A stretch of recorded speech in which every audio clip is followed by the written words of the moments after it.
Hello and नमस्कार। Welcome to all. आप सभी का स्वागत है रणधीर एजुकेशन में। आज के इस लेक्चर में हम हिंदी वर्णमाला का आखिरी पार्ट जो पार्ट नंबर 3 है, इसमें हम कंप्लीट वर्णमाला को समाप्त कर लेंगे।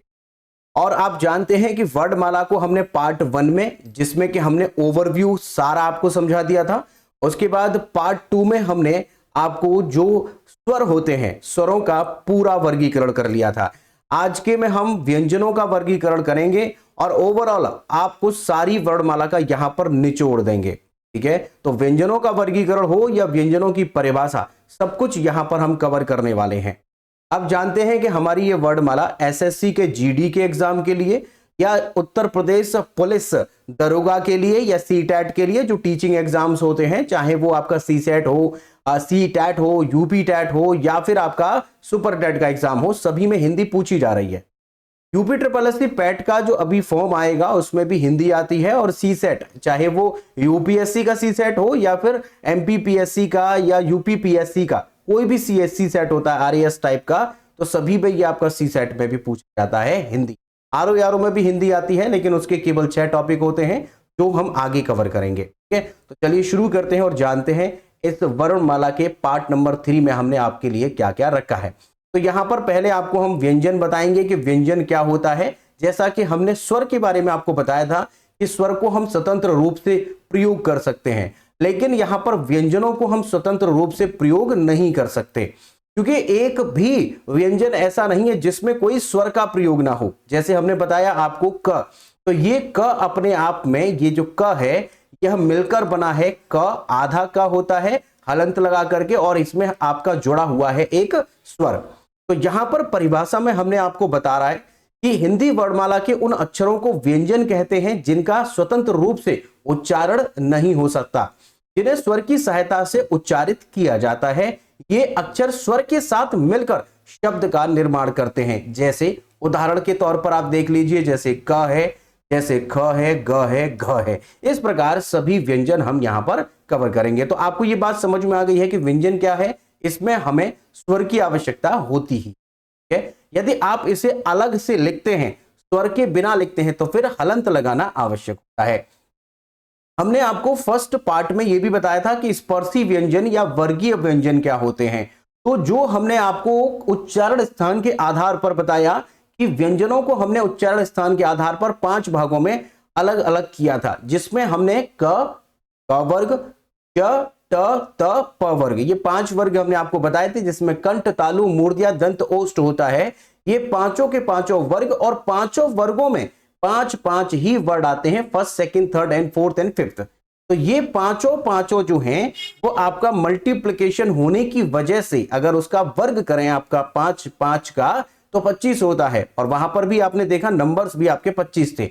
इसी वजह से यहां पर इसे हम वर्गीय व्यंजन कहते हैं, और स्पर्शी व्यंजन भी इन्हें कहा जाता है, जो कि क से लेकर के आपने देखा क, च, ट, त, प वर्ग के सभी 5 आपके स्पर्शी व्यंजन या वर्गीय व्यंजन होते हैं। एक बार यहां पर समझ लीजिए, स्पर्श व्यंजन वो व्यंजन हैं जिन्हें बोलते समय मुख के विभिन्न अंगों को आपस में स्पर्श करना पड़ता है।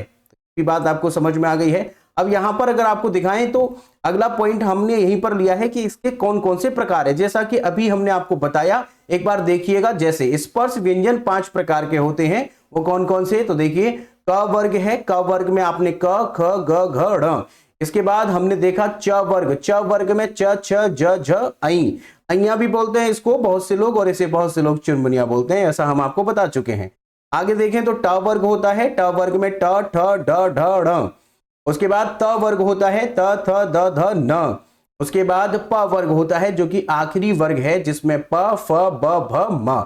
तो यहां पर अगर आप देखें तो 1 2 3 4 5 हमारे ये वर्ग हैं, और 5 ही इसमें है, तो इसे हम फर्स्ट बोलते हैं, ये हमारा सेकंड होता है, ये थर्ड होता है, ये फोर्थ होता है, यानी फोर्थ हम मतलब चतुर्थ बोलते हैं, इसको फिफ्थ होता है। चूंकि हिंदी की बात हो रही है इसलिए हिंदी में ही ज्यादा उचित रहेगा। तो यहां पर प्रथम है, ये द्वितीय है, यह तृतीय है, चतुर्थ है, और ये पंचम है। तो आपसे अगर सवाल ये पूछता है कि क वर्ग का द्वितीय वर्ड कौन सा है, तो ख है, क्योंकि क वर्ग ये है आपका, और इसका द्वितीय आपका ख हो जाएगा। इसी प्रकार आपसे पूछ सकता है कि त वर्ग का पहला कौन सा होता है, तो त वर्ग का पहला त ही होता है। यहां पर हमने सभी वर्गों के पहले पहले वर्ड के आधार पर ही उन वर्गों का नामकरण किया है। तो यहां पर प वर्ग का पहला हो जाएगा। आपसे पूछ सकता है कि प वर्ग का बताइए पंचमा अक्षर कौन सा है या वर्ड कौन सा है, तो पांचवा क्या हो जाएगा, म हो जाएगा। ध्यान रखेंगे, म हो जाएगा। ठीक है, तो 5 5 यानी 5 5 देखें तो हमारे टोटल ये 25 हो जाते हैं, और इसी कारण इसे हम वर्गीय व्यंजन, यहां पर आपको दिखा दिया हमने कंठ तालु मूर्ध्या दंत ओष्ठ के आधार पर। ये देखिएगा कंठ है, तालव्य है, मूर्ध्या है, दंत है एंड ओष्ठ है के आधार पर क वर्ग में 5, च वर्ग में भी 5, ट वर्ग, त वर्ग और प वर्ग, इन सभी में 5 5 हैं। इनका शुरुआती वर्ग हम आप बता चुके हैं कि पहला वर्ड जो है उसी के आधार पर हमने क्या किया है, इसको पहला वर्ग, जो पहला वर्ड है उसी के आधार पर हमने यहां पर वर्ग मान लिया है। ठीक है, तो आपको अगर एक बात और बताएं तो ये आपकी ये वाले इन पांचों को, यानी जो हर वर्ग का पांचवा, तो वर्ग का ये पहला यानी प्रथम, ये द्वितीय, ये तृतीय, यह फोर्थ यानी चतुर्थ, ये पंचम, ये पांचवा है। तो हर वर्ग का पांचवा जो होता है उसे हम अनुनासिक कहते हैं। अनुनासिक का मतलब होता है कि जब आप इस वर्ड का उच्चारण करेंगे तो ऐसा प्रतीत होगा कि नाक का इस्तेमाल हो रहा है। आप चाहें तो इसे ट्राई करके देख सकते हैं। जैसे क बोलिए, आपके नाक पर कंपन नहीं होगा, ख बोलिए नहीं होगा, ग घ नहीं होगा, लेकिन ड़ बोलेंगे तो देख के आप बोल के देखिए, ड़ पर नाक पर कंपन होगा, ड़ ड़। ठीक है, और अगर न बोलते हैं न न, तब भी आपके नाक पर कंपन होगा। म बोलते हैं म, तब भी नाक पर कंपन होगा। अगर इनको पहले वालों को लें तो नाक पर कंपन नहीं होता है, जबकि इनको बोलने में हमें ऐसा प्रतीत होता है जैसे हम अपनी नाक का भी प्रयोग कर रहे हैं, इसीलिए इन्हें हम अनुनासिक व्यंजन भी कहते हैं। तो हर वर्ग का पांचवा वर्ड जो होता है उसे हम अनुनासिक भी कहते हैं। ठीक है, कोई दिक्कत तो नहीं है आपको। आगे बढ़ते हैं, आगे और कुछ देख लेते हैं जो कि हमारा है सघोष और अघोष। सघोष में क्या होता है कि जब आप इन व्यंजनों का उच्चारण करेंगे, इनको बोलेंगे, तो यहां पर ध्वनि तंतु में कंपन उत्पन्न होता है। जो आप ध्वनि निकालेंगे तो यहां पर ज्यादा ध्वनि यानी कंपन करता है वो। तो आप जैसे हर वर्ग का तीसरा, चौथा और पांचवा, इन्हें हम सघोष कहते हैं। जैसे एक बार देखिएगा पिछला, यहां पर हमने बता दिया आपको, ये है आपका पहला, ये है आपका दूसरा, ये है आपका तीसरा, ये चौथा और ये पांचवा। तो हमने बताया कि तीसरा, चौथा और पांचवा, जब भी आप हर वर्ग के तीसरे, चौथे, पांचवें को बोलेंगे तो यहां पर घोष पैदा होगा। घोष यानी कंपन पैदा होगा। तो बोलिएगा ग, लग रहा है घ ड़, लेकिन क बोलने में थोड़ा सा कंपन कम लगता है। इसीलिए हमारे तीन जो हैं, तीसरा, चौथा और पांचवा, ये सघोष कहलाते हैं। और एग्जाम में यानी आपकी परीक्षा में जो प्रश्न आएगा वहां से सीधा प्रश्न बनता है कि बताइए वर्ग का कौन कौन सा हमारा सघोष होता है, तो सीधे बता देना है 3, 4 और पांचवा, हर वर्ग का तीसरा, चौथा और पांचवा। उसी प्रकार यहां पर अघोष देख लीजिए, यहां पर हमने आपको सघोष में आपको दिखा दिया है ग है, घ है, ड़ है। ठीक है, उसके बाद ज, झ, अइया, ये आपका च वर्ग का है। उसके बाद ड़, ड़, ड़, द, ध, न, ब, भ, म। आप देखें तो यहां से आप एक बार फिर से देखिए, यहां पर देखिएगा, यहां से शुरू होता है ग, घ, ड़, ज, झ, अइया, ड़, ड़, ड़, के बाद द, ध, न, ब, भ, म। ठीक है, हर वर्ग का तीसरा, चौथा और पांचवा ही तो सघोष है। इसके अलावा सघोष में आपका अंतस्थ व्यंजन भी आते हैं। अंतस्थ व्यंजन हमारे कौन से होते हैं, य, र, ल और व, ये चारों के चारों भी सघोष हैं। अगर आप इन्हें बोलते हैं य, तो कंपन उत्पन्न होता है, र, ल, व, कंपन उत्पन्न हो रहा है। इसीलिए यहां पर जो हमारी ध्वनि तंतु है उसमें कंपन की वजह से इसे हम सघोष भी कहते हैं।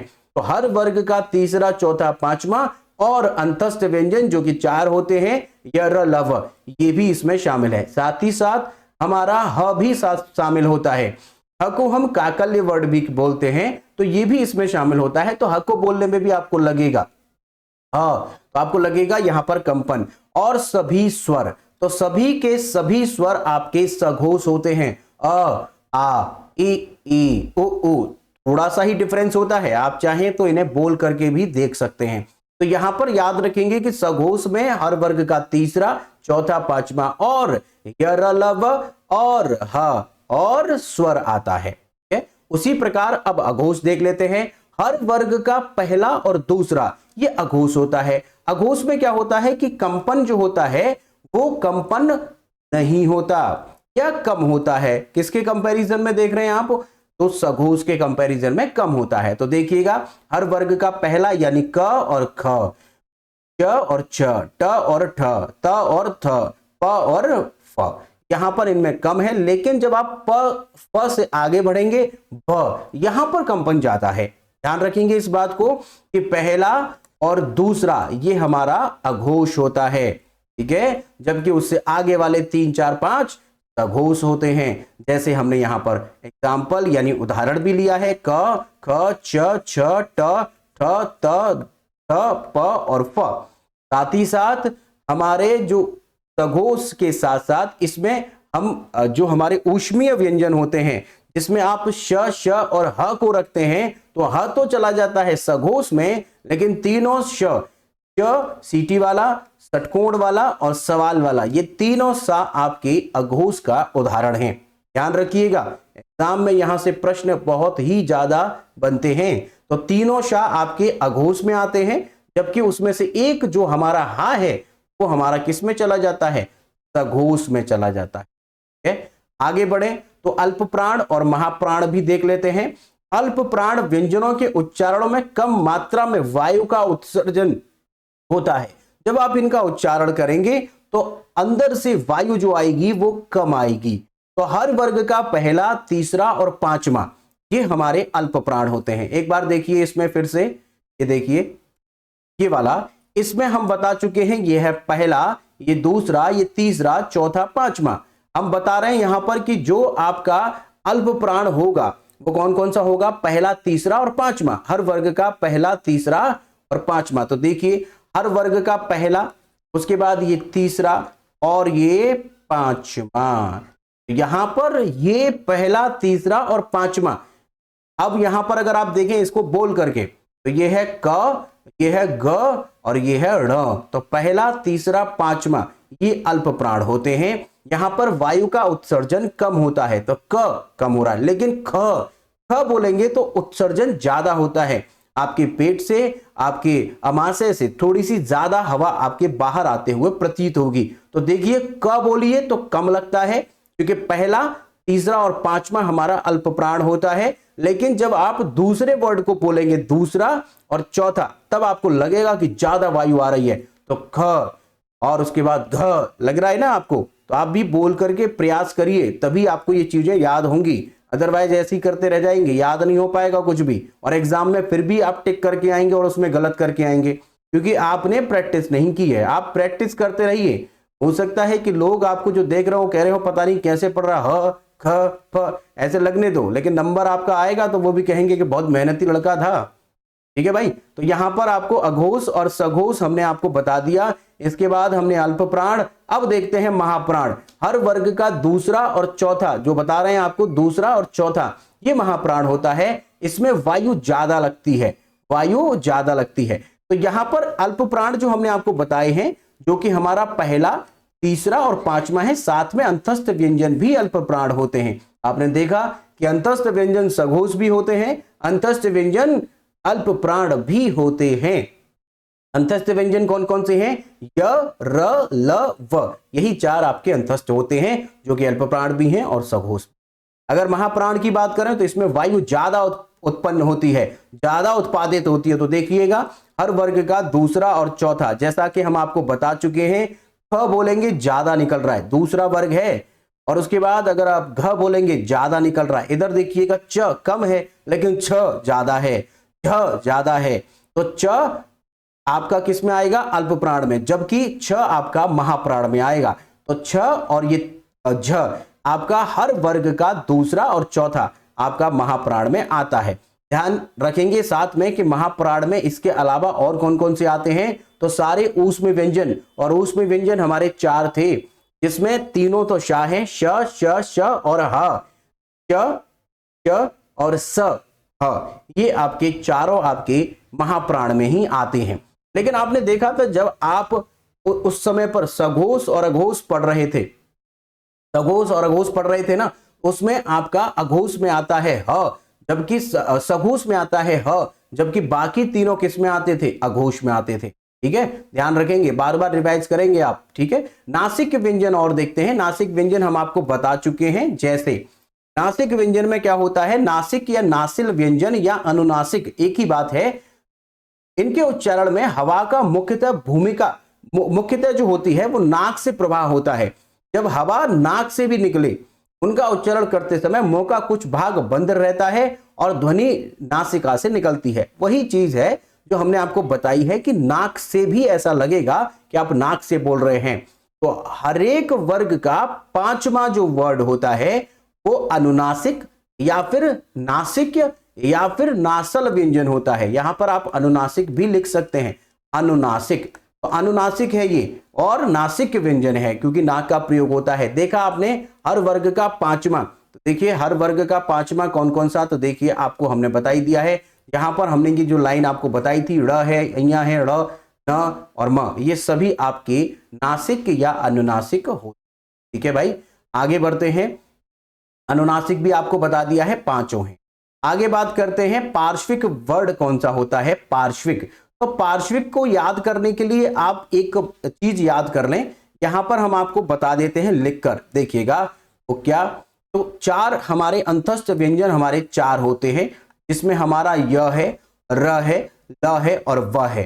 तो य र ल व के आधार पर यदि आप देखें, ये देखिएगा य है, र है, ल है और व है।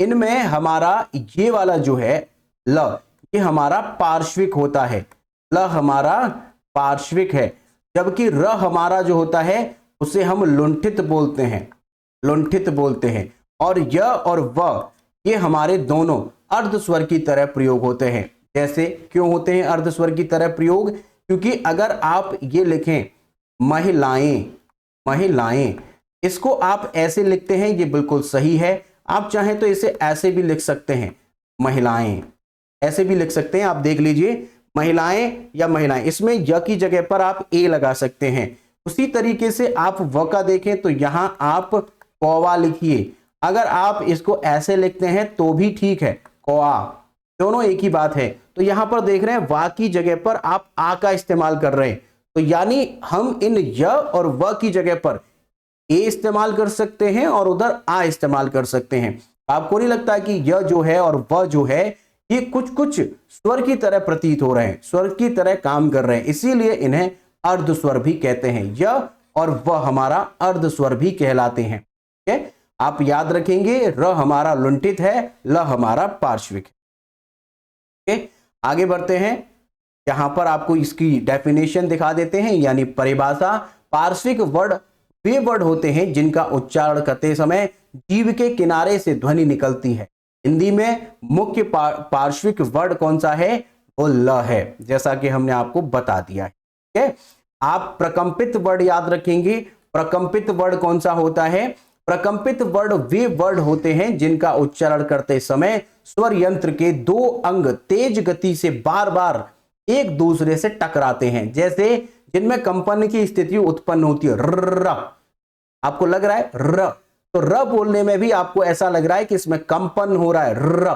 तो ये हिंदी में मुख्य प्रकंपित जो वर्ड है वो हमारा र है। एग्जाम में भर भर के पूछता है इस र को, याद रखेंगे। हमारा र जो होता है इसे हम लुंठित भी बोलते हैं और इसे हम यहां पर प्रकंपित भी बोलते हैं। ठीक है, और अंतस्थ तो ये है ही, आप इसका स्क्रीनशॉट ले सकते हैं। हम आगे बढ़ रहे हैं, अगला पॉइंट देखते हैं। अगला पॉइंट हमारा क्या है, संयुक्त व्यंजन क्या है।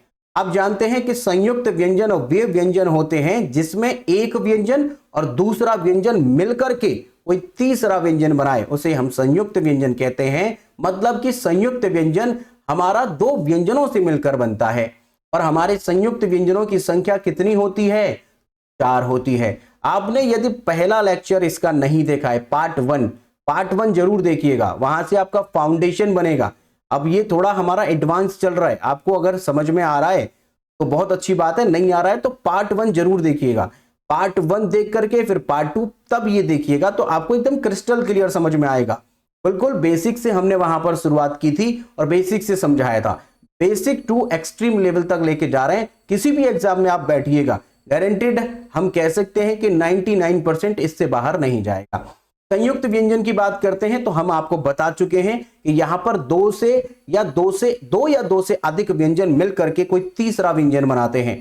जहां पर दो अक्षरों का मेल एक नया ध्वनि रूप उत्पन्न करता हो उसे हम संयुक्त व्यंजन कहते हैं। और ये हमारे चार होते हैं, छत्र ज्ञ। तो देखिएगा छ जो बना है वो क और श से मिलकर बना है। ध्यान रखेंगे यहां पर हमने पॉइंट आपको जो दिया है वो है छ बराबर क्या होता है, एग्जाम में पूछेगा छ किन से मिलकर बना है, क से मिलकर बना है, आधा का लगता है इसमें और षटकोण वाला सा लगता है। षटकोण वाला सा है, सवाल वाला या सीटी वाला सा नहीं है, ध्यान रखिएगा इस बात को। अगला है त्र में आधा ता लगता है और रा लगता है। दैट्स इट, आसानी से याद हो जाता है। ये एग्जाम में अक्सर पूछा जाता है छ, जो हमने यहां पर स्टार बना दिया है, इसको ध्यान रखेंगे, ये एग्जाम में ज्यादा आता है। उसके बाद ज्ञ है, इसमें आधा ज लगता है और अइया लगता है, या अई जो भी आप बोलना चाहें इसे। और दूसरा श्री जो होता है इसमें आधा शा लगता है और रा लगता है। ठीक है, कोई दिक्कत तो नहीं आता। तो यहां पर याद रखेंगे ये चार हमारे संयुक्त व्यंजन होते हैं, त्र ज्ञ और श्री। ठीक है, आगे बढ़ते हैं। आगे बढ़ते हुए कुछ और बातें आपको बताएं, वो क्या, वर्णमाला में वर्णों का स्थान क्या है। जैसा कि हमने बताया, आप लोग जब बचपन में पढ़ते आए होंगे तो आप सीधे छोटे आ से शुरू करते हैं, छोटा आ, बड़ा आ, छोटी ई, बड़ी ई, इस प्रकार बढ़ते हुए छत्र ज्ञान समाप्त कर देते हैं।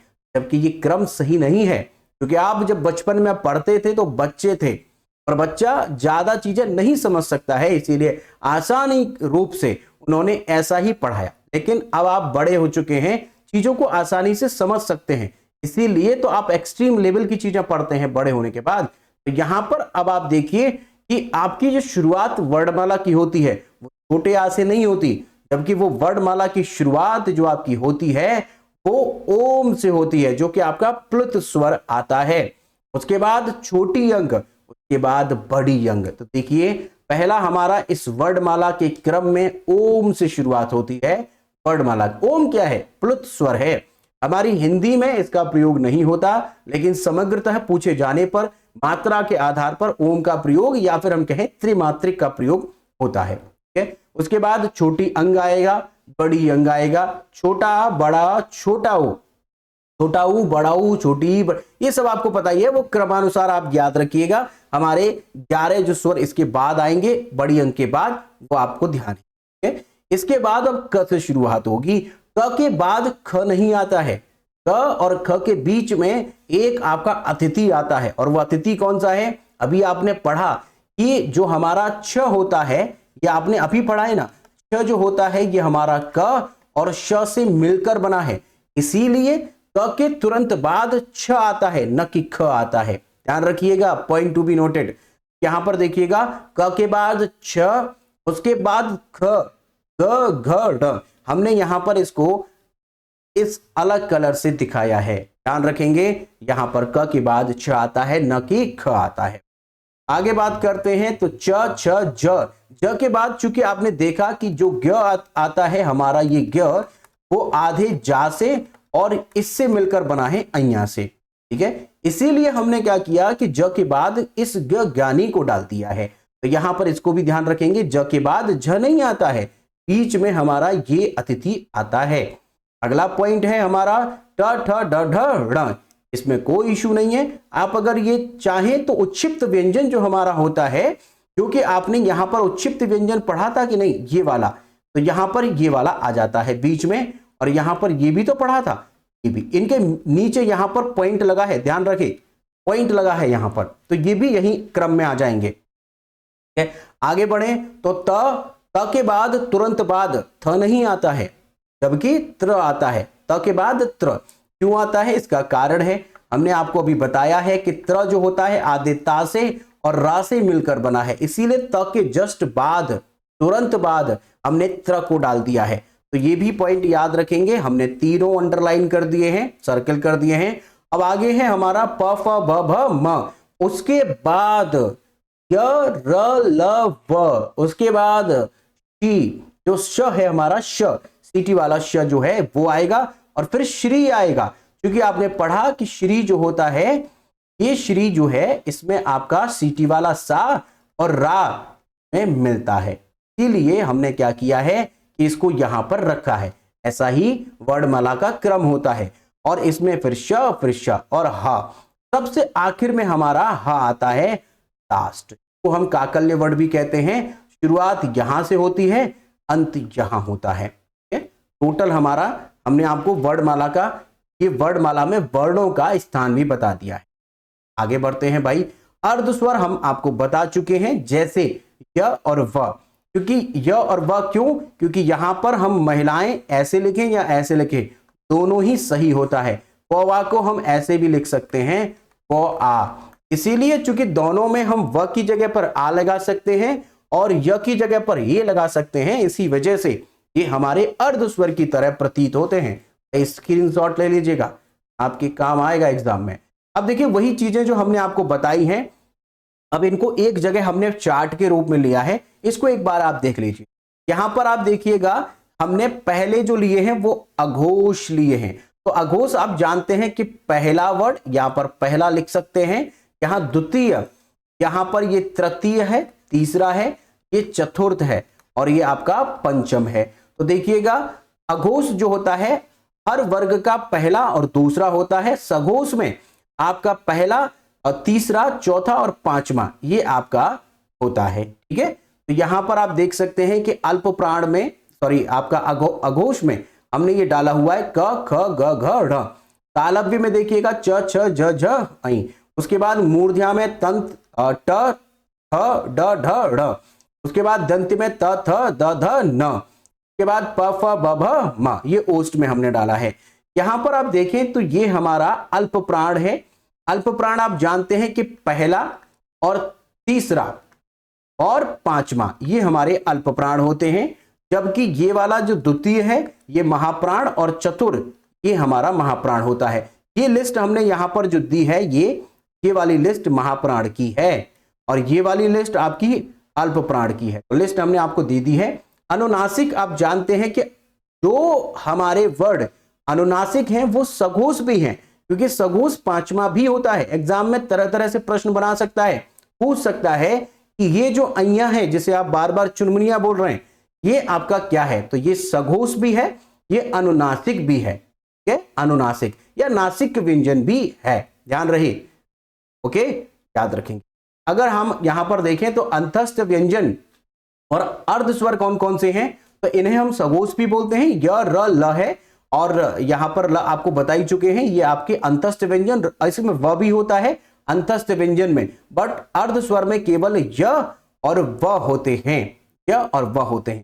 ऊष्म व्यंजन अगर देखें तो ये हमारे तीनों य, श और श, ये तीनों श हमारे अघोष होते हैं और महाप्राण भी होते हैं। बाकी ह हमारा जो है वो सघोष है और महाप्राण है, इसे हम काकल्य भी कहते हैं। ऐसा हम आपको बता चुके हैं। यहां पर हम इसे एक बार मिटा देते हैं, आप चाहें तो इसका स्क्रीनशॉट ले सकते हैं, ये हमने चार्ट आपको दिखाया है। ठीक है, आप जानते हैं कि इन पांचों को हम ये 1 2 3 4 5 इन सबको हम स्पर्शी व्यंजन या वर्गीय व्यंजन भी कहते हैं।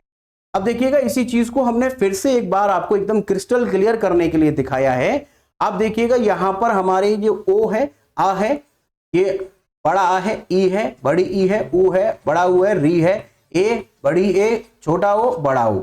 उसके बाद अनुस्वार आपने पढ़े हैं छोटी अंग और बड़ी अंग। उसके बाद व्यंजन आपने पढ़े क वर्ग, च वर्ग, ट वर्ग, त वर्ग और प वर्ग। अगर आप इसमें देखें तो क ख ग घ ढ, यहां पर ड़ में यहां पर पॉइंट लगेगा, ये ध्यान रखेंगे, यहां पर पॉइंट आता है। इसके बाद ये देखिए ये पॉइंट है।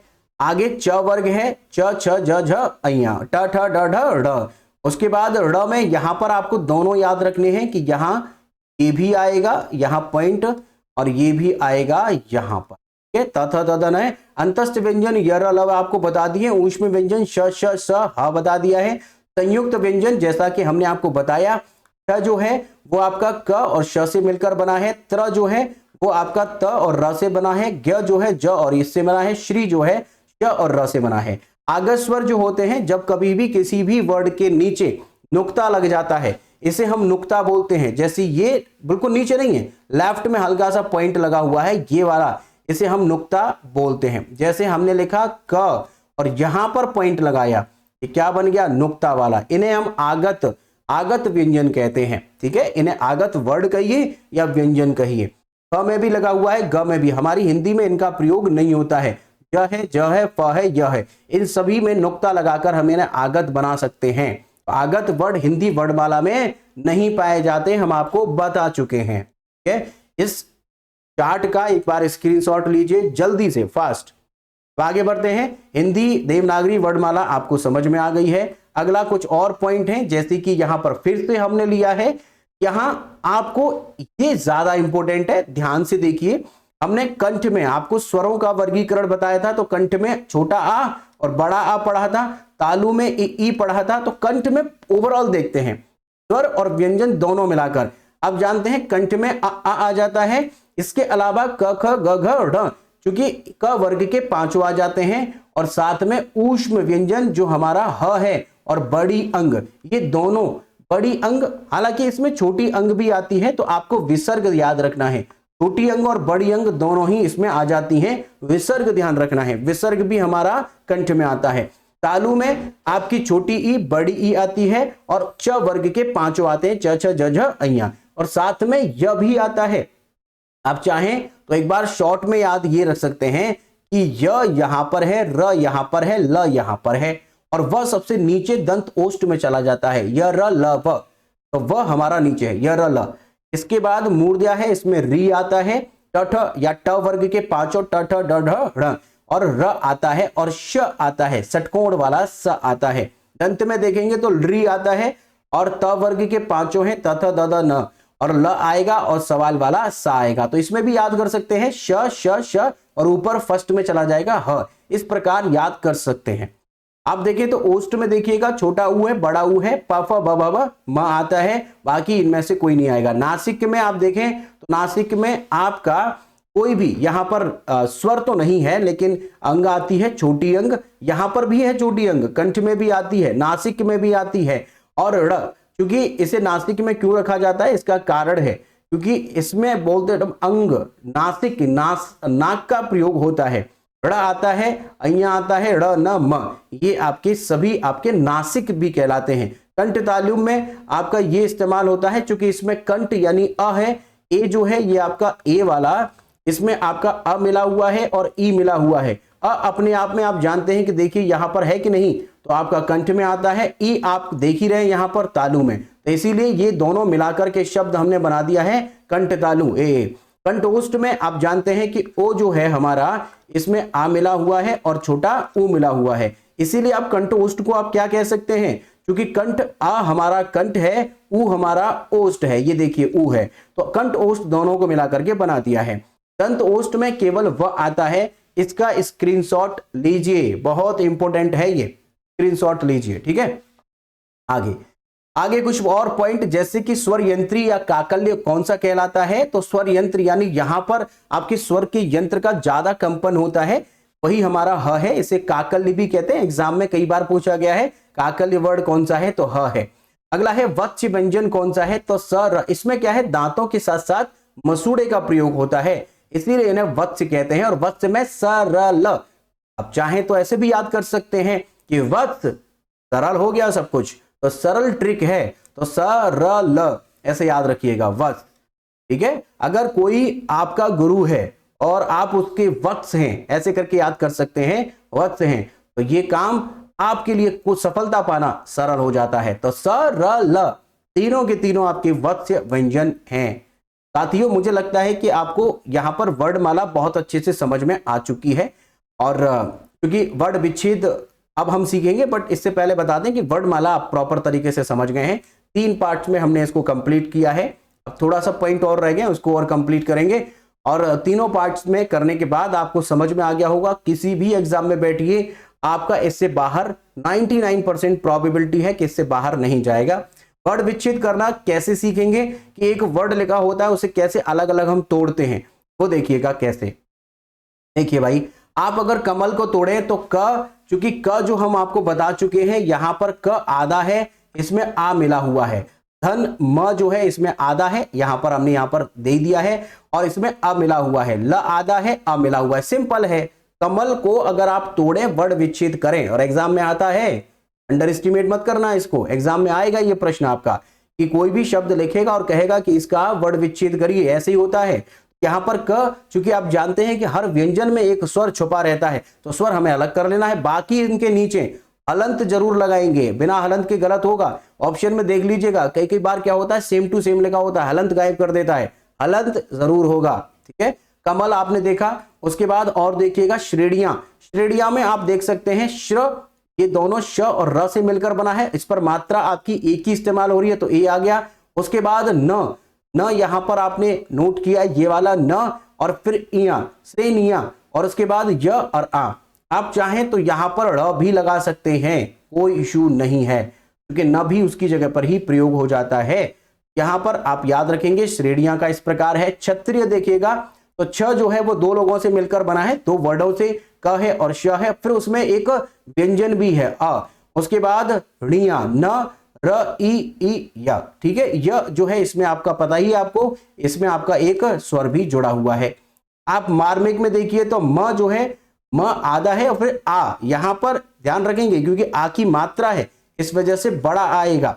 उसके बाद र, म, फिर ई की मात्रा है, आधा रा है, आधा माँ है, और ई की मात्रा है, तो एक हो जाएगा। आधा माँ क्यों है, आपको दिख नहीं रहा है यहां पर कि आधा माँ यहां नहीं है, लेकिन जब आप इसे तोड़ेंगे, ई की मात्रा अलग करेंगे, तो ये आधा ही रह जाएगा, और क और अ इसमें मिला है। ये भी आपको समझ में आ गया।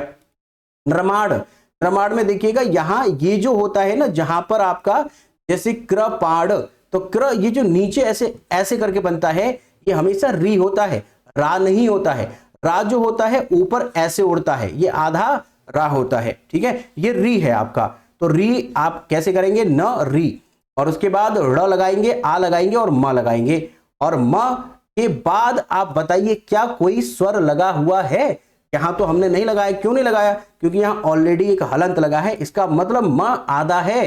अगर यहां हलंत ना होता तब आप इस पे आ जोड़ देते, लेकिन अब चूंकि यहां पर हलंत लगा है, अपने आप में आधा है, तो स्वर इसमें जोड़ना ही नहीं है, तो आप इसको गलत मत करिएगा। नृमाण में म आधा है, लास्ट में हलंत लग गया है, इस वजह से हम इससे वर्ड विच्छेद में काउंट अ नहीं लगाएंगे। ठीक है भाई, आगे बढ़ते हैं, आगे बढ़ते हैं। समझ में तो आ रहा है ना। चलिए अब इसको एक प्रश्न के रूप में हम थोड़ी सी प्रैक्टिस कर लेते हैं। बताइएगा, सवाल नंबर 1 है कि भाषा की सबसे छोटी इकाई को क्या कहा जाता है। भाषा की सबसे छोटी इकाई वर्ड होती है, नोट करते चलिएगा। अगला प्रश्न है, भाषा की मूल इकाई क्या है। अब मूल कह रहा है, तो मूल इकाई क्या है, ध्वनि होती है, वर्ड नहीं होता है, ध्वनि होती है। मूल इकाई कहेगा तो ध्वनि है, लेकिन अगर आपसे पूछेगा कि छोटी इकाई कौन सी है, तो वर्ड है। ध्यान रखिए, दोनों में अंतर है। छोटी इकाई वर्ड है, क्योंकि वर्ड सार्थक तो नहीं है, लेकिन आपका वर्ड जो होता है जैसे क, इसका कोई अर्थ थोड़ा ही है, इसीलिए सार्थक नहीं है, बट वर्ड है, छोटी इकाई है ये हमारी। ठीक है, भाषा की, क्योंकि भाषा में आप जो चीजें बोलते हैं, जैसे हमने बोला कमल, अब बना सार्थक, तो कमल सार्थक बनने से हम ये कह सकते हैं कि जो हमारा एक शब्द होता है वो सार्थक इकाई होती है, ना कि हमारा वर्ड। तो वर्ड आपकी मूल इकाई है, लेकिन यहां पर आप कह रहे हैं कि भाषा की मूल इकाई क्या है। भाषा की मूल इकाई क्या है, ध्वनि।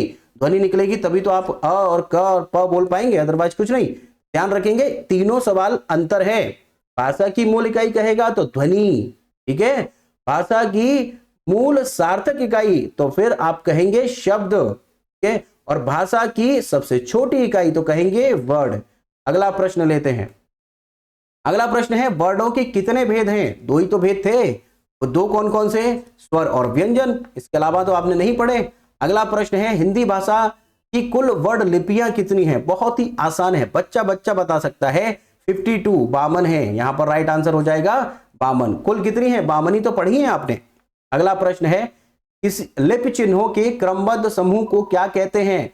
वर्णमाला कहते हैं। वर्णमाला व्यवस्थित वर्णों का एक समूह होता है। यह प्रश्न बहुत बार आया है एग्जाम में।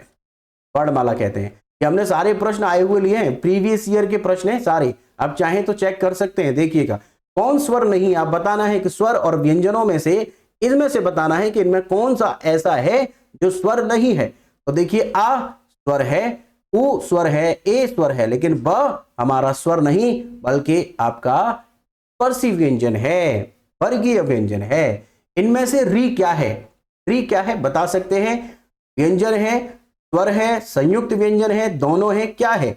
आप बता सकते हैं कि यह हमारा केवल और केवल स्वर होता है। पढ़ा था ना आपने स्वर, तो स्वर में आपका री आता है। अगला प्रश्न बताइएगा, जिनका उच्चारण स्वतंत्र रूप से होता है और जो व्यंजन के उच्चारण में सहायक होते हैं उसे हम क्या कहते हैं? जिनका उच्चारण स्वतंत्र रूप से होता है और जो व्यंजन के उच्चारण में सहायक होते हैं उसे हम क्या कहते हैं? तो देखिए क्या कहते हैं, अगर आप स्वतंत्र रूप से प्रयोग कर रहे हैं और व्यंजन के उच्चारण में वो सहायक भी होते हैं तो स्वर की बात हो रही है।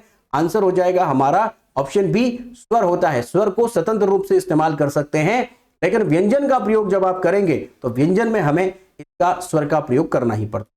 अगला प्रश्न है, स्वरों का उच्चारण व्यंजनों की सहायता से होता है, ए अनुसार की सहायता से होता है, ओके, अनुनासिक की सहायता से होता है, ओके, बिना किसी की सहायता से होता है। अरे भाई आप तो जानते ही हैं स्वतंत्र रूप से प्रयोग होता है। स्वरों का उच्चारण बिना किसी की सहायता से होता है। बिना किसी की सहायता से आप टिक करेंगे, ऑप्शन डी बिल्कुल सही है।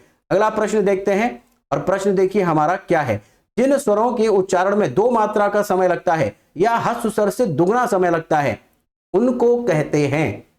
पूछा हुआ सवाल है, PYQ है। ऑप्शन है प्लुत स्वर, गुरु स्वर, मूल स्वर, लघु स्वर। अब इसका जो आंसर करना है वो आप लोगों को, चूंकि आंसर बहुत ही आसान है, हम आपको पढ़ा चुके हैं, आपको इसका कमेंट करना है। और प्लीज आप कमेंट करके हमें आप बताइए कि क्वेश्चन नंबर 10 का ऑप्शन कौन सा सही है। ABCD लिखिएगा, आप ऐसे लिखेंगे क्वेश्चन नंबर 10, आंसर जो आपको लगता है प्लुत स्वर, गुरु स्वर, मूल स्वर, लघु स्वर, ABCD में से जो भी आपको लगता है। सवाल पढ़िएगा, जिन स्वरों के उच्चारण में 2 मात्रा का समय लगता है या हस्व स्वर से दुगना समय लगता है उन्हें हम क्या कहते हैं।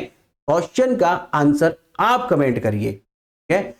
अगर कोई प्रश्न है आपका, कोई डाउट है, कुछ पूछना चाहते हैं, कुछ सुझाव देना चाहते हैं तो you are most welcome, comment करिएगा, हम आपकी कमेंट का जवाब जरूर देंगे।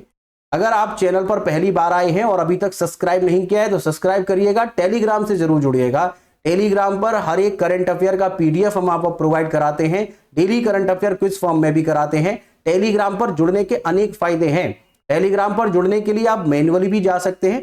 टेलीग्राम पर जाइए, @रणधीर एजुकेशन लगा करके डायरेक्ट सर्च करिए, डायरेक्ट आप ज्वाइन कर पाएंगे। आप अगर चाहें तो हमने डिस्क्रिप्शन में लिंक भी दे दिया है, वहां पर एक बार क्लिक करना है, आप डायरेक्ट ज्वाइन कर जाएंगे। बहुत ही आसान है। चैनल पर पहली बार आए हैं या फिर अभी तक सब्सक्राइब नहीं किया है तो प्लीज सब्सक्राइब करिए, अपने फ्रेंड्स के साथ में शेयर करिएगा व्हाट्सएप और टेलीग्राम पर, जहां भी आपको उचित लगे, और बेल आइकन को जरूर दबाइएगा। अगर आपको लेक्चर अच्छा लगा है लाइक करके आप अपने फ्रेंड्स को शेयर करिएगा, ठीक है। लेक्चर के लास्ट तक बने रहने के लिए आप सभी का बहुत बहुत धन्यवाद। मिलते हैं किसी और इंफॉर्मेटिव लेक्चर में। बहुत बहुत शुक्रिया आपका, धन्यवाद, थैंक यू सो मच, शुक्रिया।